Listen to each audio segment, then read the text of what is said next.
কারণ আমি জল ভরতে এসেছি বন্ধুরা। এই অতি শীতল, দেখতে পাচ্ছ ওপরে বরফের ক্রিস্টাল জমে গেছে লেকের জলে।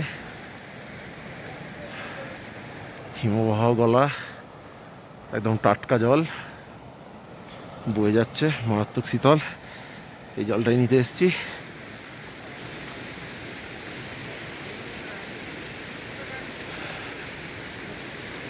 অন্নপূর্ণা, দা মাইটি অন্নপূর্ণা।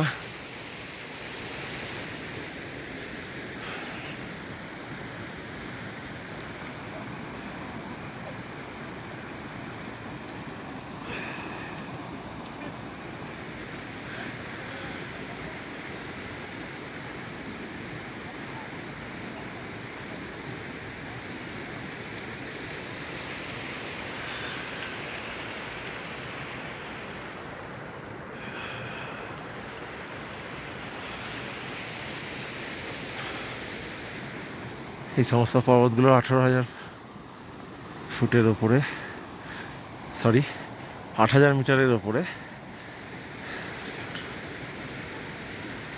এবার আমি জল নিয়ে নিই, আবার পরে দেখা হবে। এবার হু করে আমরা নিচে নামবো 4,000 মিটার নিচে থেকে 2,000 মিটার পর্যন্ত নামবো।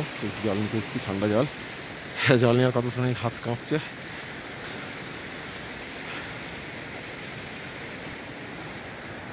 কি অপরূপ